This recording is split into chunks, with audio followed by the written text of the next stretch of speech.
I began to realize at the end of the day, as long as there's breath in my lungs, there's hope in our hearts, and giving up's not an option. You and I and we, no matter what your unique situation, your storm, your struggle, your trauma, your abuse, your wounds, your scars, no matter what they are, and I know we've all got them on some way, somehow, some level, whatever they are, I promise you this, you are not a product of your past, you are not a product of your environment or your current unique situation, but you are always a product of how do we navigate through our storm.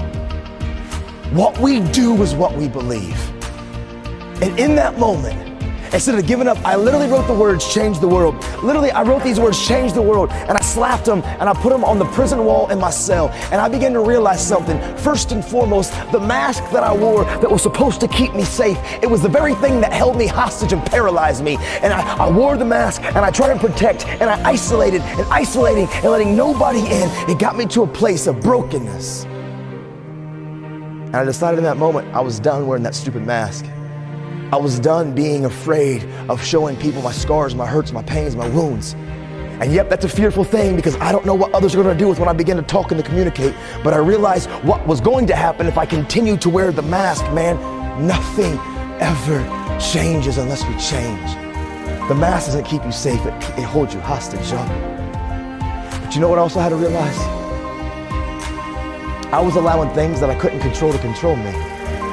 You see, growing up, I blamed everything on my dad. I blamed everything on him. He was the reason that I skipped school. He was the reason for my attitude. He was the reason that I went to drugs. He was the reason for my suicidal thoughts. He was the reason for every destructive behavior. Like, I blamed everything on him being ripped out of my life. But you know what I had walked into this trap.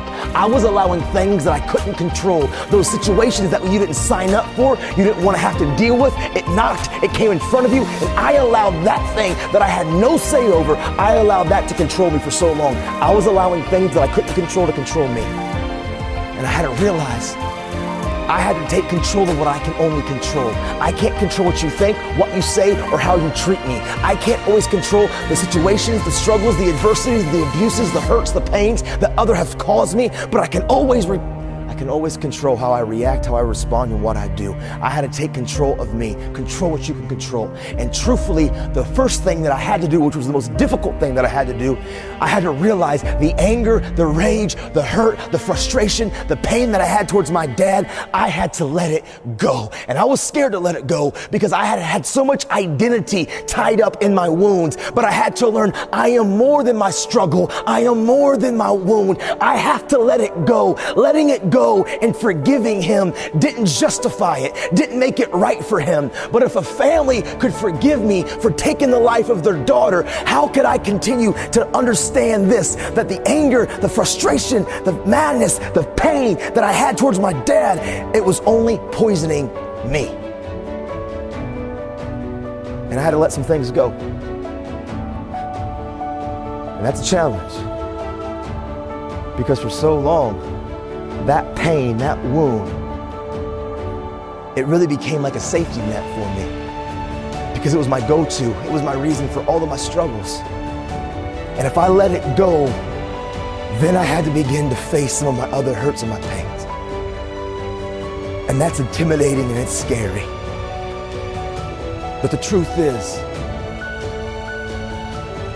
when we hold on to these things, it's not poisoning the people who did it to us. It's only holding you hostage. And so, I let it go. It didn't justify it. It doesn't make it okay. It doesn't mean that me and my dad became best of buddies. But it allowed me to begin to continue to pursue purpose. We all got a purpose. Every one of you in this room, you were born to leave your fingerprints on history. Every one of you in this room were born to not just exist, but to experience life. But until you let go of some of the things that you've allowed to define you for so long, you know why?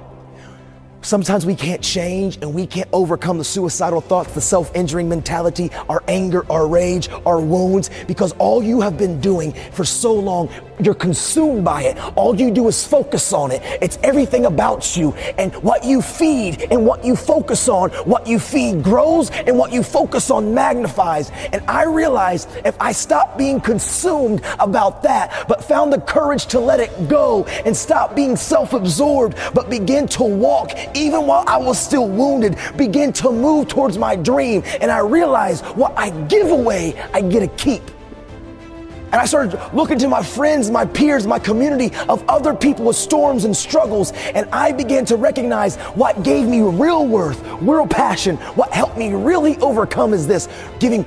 What you give away, you get to keep. When I started having empathy towards my friends, being of somebody that would listen, getting involved in other people's situations and helping them. Why does that help me? Because it took my eyes off my struggle and it put my eyes on beginning to help others. And when I helped others, it gave me real self-worth, real self-value. What you give away, you get to keep.